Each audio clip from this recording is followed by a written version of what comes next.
বৈষম্যহীন বাংলাদেশ বিনির্মাণের মূল সূতিকাগার, মূল স্লোগান, মূল কারিগর হচ্ছে আমাদের পবিত্র ধর্ম ইসলাম। ইসলামের বিকল্প আর কোনো আদর্শই তাকে বৈষম্য মুক্ত করতে পারে না। আমি আপনাদের কাছে শুধু একটা অনুরোধ করতে চাই, আমরা 2024 সালের জুলাই আগস্টের গণ অভ্যুত্থানের মাধ্যমে যে সুন্দর এবং নতুন বাংলাদেশ পেয়েছি, এই নতুন বাংলাদেশ বিনির্মাণে নতুন সিদ্ধান্ত গ্রহণ করার মতো কিছু মানুষের আমাদের প্রয়োজন। আজকে বাউফল ফাউন্ডেশন সেরকম নতুন কিছু মানুষ খোঁজার চেষ্টা করেছে। এই চেষ্টায় যাদেরকে সম্পৃক্ত করেছে, এর বাইরেও আরো অসংখ্য গুণীজন আমাদের এই প্রিয় বাউফলে আছেন। আমি তাদের সকলের প্রতি শ্রদ্ধা জানাই, কৃতজ্ঞতা জানাই, যাদেরকে আমরা আজকে স্মরণ করিনি।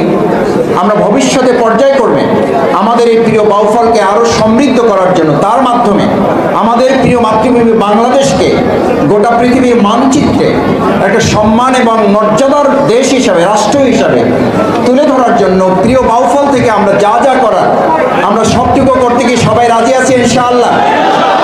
সবাইকে আমরা রাজি আছি ইনশাআল্লাহ। দ্বিতীয় কথা হচ্ছে, সম্মানিত বাউফলবাসী, বাংলাদেশে আমাদের 2024 সালের জুলাই আগস্টের গণ অভ্যুত্থানে যারা জীবন দিয়েছিলেন, তাদের মূল লক্ষ্য ছিল বৈষম্যহীন একটি বাংলাদেশ। এই বৈষম্যহীন বাংলাদেশ বিনির্মাণের মূল সূতিকাগার, মূল স্লোগান, মূল কারিগর হচ্ছে আমাদের পবিত্র ধর্ম ইসলাম।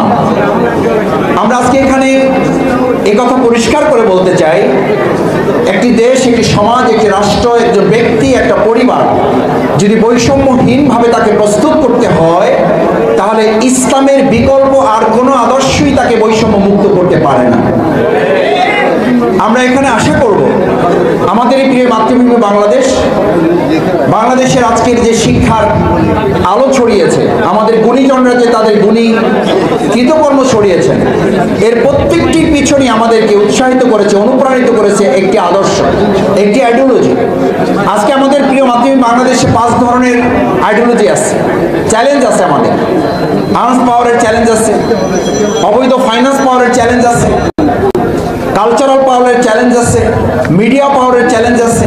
এই সমস্ত চ্যালেঞ্জকে ওভারকাম করতে পারে যে চ্যালেঞ্জ, যে পাওয়ার, সেটার নাম হচ্ছে আইডিওলজিক্যাল পাওয়ার, আইডিওলজিক্যাল চ্যালেঞ্জ।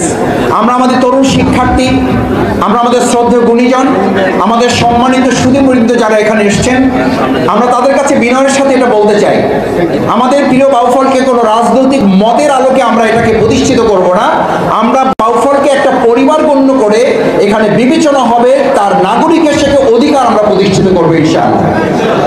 তৃতীয় কথা হচ্ছে, আমাদের বাউফলে ভিন্ন ধর্মাবলম্বী আছেন। আজকে আমাদের গুণীজনদের মধ্যে আমরা কিন্তু এইটা চিন্তা করিনি কে কোন ধর্মের, কে কোন মতের, কে কোন আদর্শ লালন করেন। আমরা বিবেচনা করেছি তিনি বাউফলের নাগরিক, সম্মানিত নাগরিক, তিনি যে দলের মতেরই হোক, আমরা তাকে সামনে নিয়ে আমাদের প্রিয় বাউফলকে কাঁধে কাঁধ মিলে একতাবদ্ধভাবে আমরা গড়ে তুলব। সেই লক্ষ্যে আমরা সবাইকে এক কাতারে নিয়ে এসে আমরা বাউফলকে নাম দিয়েছি আমাদের পুরো বাউফল মিলে আমরা একটা পরিবার।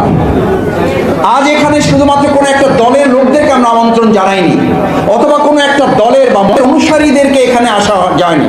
এখানে আপনারা চেহারা দেখলে বুঝতে পারবেন সকল দলের মতের, শ্রেণীর পেশার মানুষের এখানে এসছেন। তবে হ্যাঁ, এটা ঠিক, যারা দেশকে ভালোবাসেন না, যারা সততাকে পছন্দ করেন না, যারা আমাদের দেশকে লালন করেন না, দেশের স্বাধীনতা সার্বভৌমত্বকে লালন করেন না, সেই সমস্ত লোকরা দাওয়াত করলে সম্ভবত, অথবা দাওয়াত পেলেও সম্ভবত নৈতিক দুর্বলতার কারণে এখানে আসার তারা সাহস করেন নাই। কারণ তারা জানেন এই জায়গাটা হচ্ছে ভালো মানুষের মিলন মেলা। এই ভালো মানুষের মিলন মেলার মধ্যে তিনি তার ভালো মানুষত্বকে উপস্থাপন করে এখানে তিনি হাজির হওয়ার যে চেষ্টা, সেই চেষ্টায় হয়তো তিনি অনেকটা পিছিয়ে পড়েছেন। তারপর আমরা অনুরোধ করব, আমাদের প্রিয় বাউফল, আমাদের শ্রদ্ধেয় প্রধান অতিথি এখানে এসে যে সময় দিয়েছেন, আমরা তার প্রতি অত্যন্ত কৃতজ্ঞতার সাথে এটা স্মরণ করতে চাই যে তিনি আমাদেরকে আজকে উপস্থিত থেকে প্রিয় বাউফলকে গড়ে তোলার অংশ, শুধু বাউফল না, আমরা প্রধান অতিথিকে আশ্বস্ত করতে চাই। এই বাউফলকে আমরা চ্যালেঞ্জ দিয়েছি 2007 সালে। সে সময় পাবলিক ফিল্ডে এরকম একটা কৃতি শিক্ষার্থী সংবর্ধনা আমরা করেছিলাম। সেখানে আমরা ঘোষণা করেছিলাম এই বাউফল থেকে যাত্রা শুরু হবে এবং সেটার মাধ্যমে শুধু বাউফল আলোকিত হবে না, গোটা বাংলাদেশকে আমরা আলোকিত করব। আজ বাউফল আমরা কথা রেখেছি, আমাদের প্রিয় বাংলাদেশকে আমরা ধারণ করব। আমাদের প্রিয় মাতৃভূমি বাংলাদেশকে আমরা এগিয়ে নিয়ে যাব।